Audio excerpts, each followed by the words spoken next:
Hello, my name is Amelia Pender Campbell, President of the Women's Civic League, and since 1911, our mission has been to improve the welfare of Baltimore and her citizens. We do that by planting trees, flowers, and we also give scholarships to Baltimore City High School students attending college. Welcome to our home. This is the house of Baltimore's second mayor.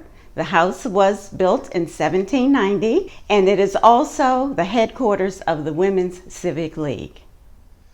Well, thank you, Ms. Campbell, and welcome, everybody. My name is Johns Hopkins, and we are now in the middle of one of our 5-Minute Histories videos, and we're here on 9 North Front Street. If you don't know where that is, we are literally in the shadows of the Shot Tower. We're going to talk today about the building, this 1790 house. Yes, that's right, 1790 house, and the group that takes care of it, the Women's Civic League. But let's start with the house, and we're going to start our story back in 1790. In 1790, we had been laid out as a town. That was 1730. And we had annexed this part of the city, Jonestown. That was 1745. And by 1790, Front Street was a hub of activities. There were the residence of a number of prominent citizens. There were boarding houses. There were counting houses. It had already gone through several names. At first, it was French Street, and then Short Street, Jones Street, Plowman Street, Stillhouse Street, and by 1790 things had settled on Front Street because it fronted onto the Jones Falls River at the time. Here in 1790, we though still did not have a mayor and city council. We were an unincorporated town as part of Baltimore County. We wouldn't get those until 1797 when we incorporated. But here in 1790 was a fine place for an up-and-coming merchant to build a house. That merchant was a gentleman named John Boardley, we think, although the records are a little unclear. And the house he built here in 1790, it was not grand. It was 2 rooms deep, 2.5 stories tall, but it was a fine house. The brickwork is excellent. The dormers are wonderful. It was a great house for a merchant. And in 1802, it became a great house for another of Baltimore's early prominent citizens. That gentleman's name was Thorowgood Smith. He had been a prominent citizen for a number of years. He was on the welcoming team for the Comte de Rochambeau during the Revolutionary War as Rochambeau marched down to Yorktown to help defeat the British. He was one of 11 prominent Baltimoreans to publicly say congratulations to George Washington on his retirement, the end of his presidency in 1797. And he was a successful merchant, at least for a while. He also owned a country house where Union Square is today, called Willowbrook. It was unfortunately demolished in the 1960s, but the oval parlor room, the salon, one of the finest of its type in the country, was dismantled and then reconstructed at the Baltimore Museum of Art.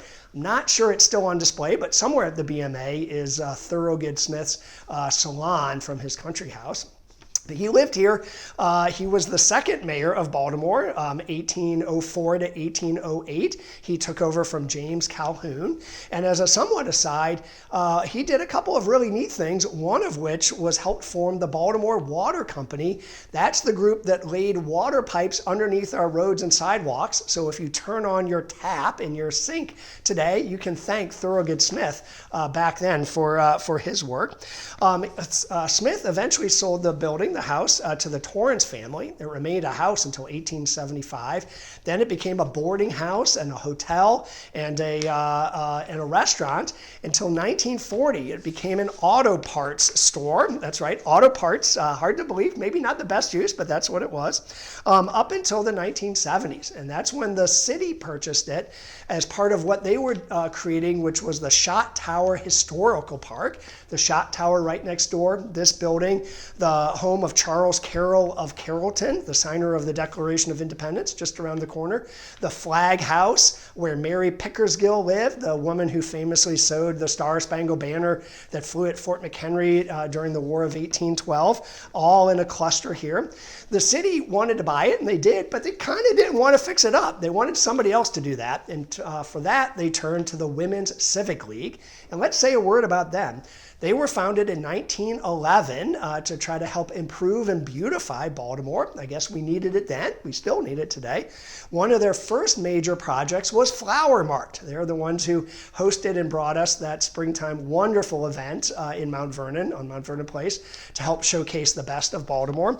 Over the years, they fought to help improve the city's response for public diseases.